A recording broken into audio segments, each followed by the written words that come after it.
Oke, baik. Jadi materi pada hari ini itu terkait tentang seputar terkait ekstraksi tanin, yang mana uh, jurnal ini saya jadikan acuan untuk sumber referensi belajar saya, yaitu jurnal South African Journal of Botany dengan judul Review on Tannins Extraction Process, Application and Possibilities. Yang dimana jurnal ini itu terindeks Scopus Q2, bisa kita lihat di sini. Nah, jadi oke, di sini dikatakan kalau secara umum, jadi di sini dikatakan nih, kalau secara umum itu tanin itu dikategorikan ke dalam dua kelompok utama, yaitu tanin terkondensasi dan tanin terhidrolisis. Tanin terkondensasi itu tersusun dari senyawa flavonoid, flavan 3-ol atau flavan 3,4 diol yang tidak memiliki inti gula, sedangkan tanin terhidrolisis itu tersusun atas asam elagat dan asam galat yang terikat pada inti gula, terutama glukosa. Lalu di sini dikatakan lagi kalau istilah tanin itu secara luas digunakan untuk menggambarkan biomolekul kompleks berukuran besar yang bersifat polifenolik dan memiliki cukup banyak gugus hidroksil dan karboksil, yang mana dia untuk membentuk ikatan kuat dengan berbagai makromolekul biologis. Nah, tanin ini itu sering ditemukan pada tumbuhan berbiji terbuka, Gymnospermae, atau tertutup, Angiospermae, dan dikelompokkan menjadi dua tipe utama, seperti yang saya tadi bilang, yaitu tanin terkondensasi dan tanin terhidrolisis. Dalam konteks ekstraksi, perbedaan struktur kimia ini sangat penting ya, karena jenis ikatan dan kepelarunan molekul itu akan memengaruhi kemampuan pelarut untuk menarik senyawa tanin dari jaringan tumbuhan. Nah, di sini tuh bisa kita lihat perbedaan struktur dari uh, tanin terhidrolisis dan tanin terkondensasi. Pada gambar yang A ini, gambar yang kiri, itu tanin yang terhidrolisis, dia memiliki inti gula di tengah di tengah ini, yang mana esterifikasi oleh gugus asam galat atau asam lagat, dan juga terdapat banyak gugus hidroksil yang mana membuat tanin jenis ini itu mudah larut dan parut polar seperti air ataupun metanol, tetapi juga dia mudah terurai oleh panas, asam, dan enzim. Kemudian bisa kita lihat lagi pada struktur B, ini adalah tanin terkondensasi, yang mana dia tersusun dari unit flavan 3-ol seperti katekin ataupun epikatekin yang saling berikatan melalui ikatan kovalen karbon, karbon-karbon tanpa inti gula. Struktur ini tuh lebih stabil terhadap panas dan hidrolisis, tapi berat molekulnya tuh lebih tinggi dan ikatannya kuat. Maka pelarut yang dibutuhkan tuh harus eh, lebih memiliki kepolaran yang tinggi untuk mengekstraksinya secara optimal. Nah, dari pernyataan-pernyataan yang ada di sini, dari jurnal ini, dari ilmu yang saya dapatkan dari jurnal ini, saya itu bentuk pertanyaan baru, permasalahan baru, yaitu bagaimana perbedaan struktur kimia antara tanin kondensasi dan tanin terhidrolisasi dapat memengaruhi sifat serta aktivitas biologisnya yang berkaitan dengan perbedaan perilaku dalam proses ekstraksinya. Untuk memecahkan pertanyaan tersebut, saya gunakan jurnal Foods dengan judul Traditional Application of Tannin-Rich Extract Supported by Scientific Data, Chemical Composition, Bioavailability, and Bioaccessibility. Yang mana jurnal ini itu terindeks Scopus Q1, bisa kita lihat di sini. Nah, jadi jurnal ini itu tuh mm, oke, jadi di sini dikatakan pada jurnal ini tuh dikatakan kalau cincin fenolik dan gugus hidroksil yang terdapat dalam struktur kimia tanin itu dia memberikan sifat antioksidan dan kemampuannya dalam mengikat protein. Lalu di sini juga dikatakan kalau tanin itu memiliki sifat lain seperti mengendapkan kompleks berwarna dengan garam besi atau teroksidasi oleh kalium permanganat dalam media basah.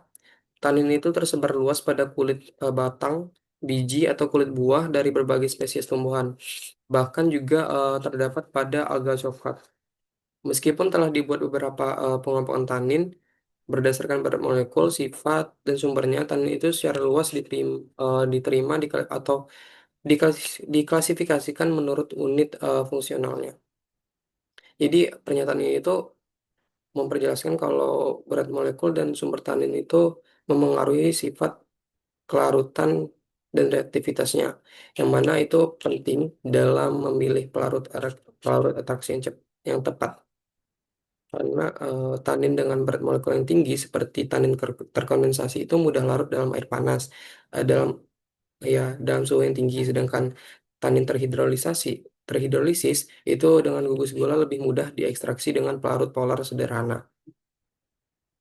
Maka dari itu perbedaan struktur ini itu menentukan efisiensi dari hasil ekstraksi.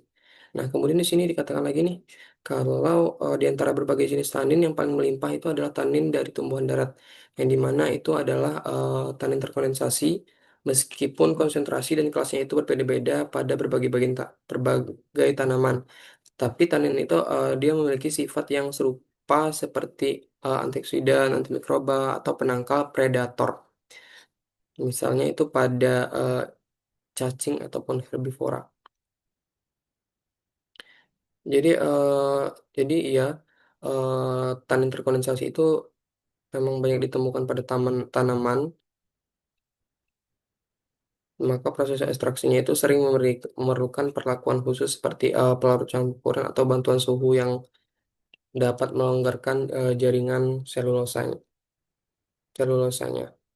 Lalu di sini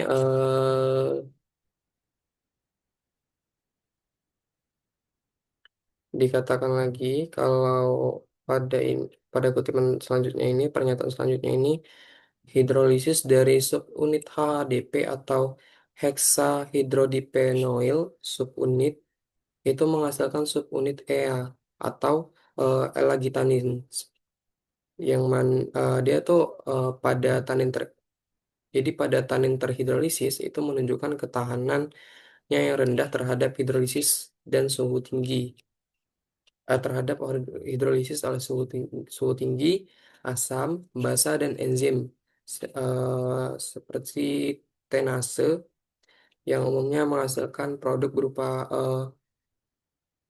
piragalol dan asam galat. Namun banyak elagitanin jauh lebih tahan terhadap hidrolisis karena adanya ikatan kovalen eh, karbon-karbon tambahan antara residu polifenolik dengan unit poliol. Jadi pernyataan itu dijelaskan kalau eh, tanin terhidrolisis itu rentan terhadap suhu tinggi dan hal ini tuh dapat mengaruhi hasil ekstraksi. Kemudian di sini pernyataan selanjutnya ini kalau dikatakan struktur tanin yang terkondensasi itu secara umum disusun oleh katekin atau epikatekin. Yang paling umum itu adalah 2,3 trans katekin dan 2,3 cis epikatekin yang merupakan gugus flavin 3-ol. Oleh karena itu, tanin ini dia berasal dari jalur biosintesis flavonol. Lanjut di sini pernyataan selanjutnya ini. Jadi di sini dikatakan kalau dengan mempertimbangkan sifat-sifat tanin yang telah disebutkan, dapat dijelaskan efektivitas tanaman obat yang kaya tanin digunakan dalam pengobatan tradisional. Sementara sifat obat tersebut juga terkait dengan sinergis antara tanin dan senyawa polifenol bioaktif lain yang terdapat pada tanaman tersebut. Jadi efektivitas tanin dalam tanaman obat itu sangat dipengaruhi oleh proses filtrasi yang mampu mempertahankan keberadaan senyawa bioaktif lain seperti flavonoid dan polifenol. Jadi jika ekstraksi itu dilakukan dengan pelarut yang sesuai, maka kekeluaran senyawa tanin itu dapat sinergis antara tanin dan senyawa lain akan dapat tetap utuh gitu, sehingga dia menghasilkan ekstrak dengan aktivitas biologis atau farmakologisnya lebih kuat seperti itu. Maka dari maka dari keseluruhan pernyataan-pernyataan pada jurnal ini dapat kita tarik kesimpulan kalau struktur kimia tanin itu tidak hanya perbedaan struktur kimia tanin antara tanin terkondensasi dan tanin terhidrolisis itu tidak hanya mengaruhi aktivitas biologisnya saja, tapi juga menentukan karakteristik ekstraksinya. Contohnya pada tanin jadi tanin hidrolisis itu dia memiliki inti gula dan ikatan ester yang mudah terurai sehingga mudah diekstraksi dengan pelarut polar namun kurang stabil pada suhu tinggi. Lalu untuk tanin terkondensasi itu memiliki struktur flavonoid dengan ikatan kovalen karbon-karbon yang kuat. Jadi dia tuh lebih stabil terhadap panas tetapi lebih sulit diekstraksi sehingga membutuhkan pelarut yang pelarut campuran misalnya metanol air agar hasilnya tuh dapat lebih optimal.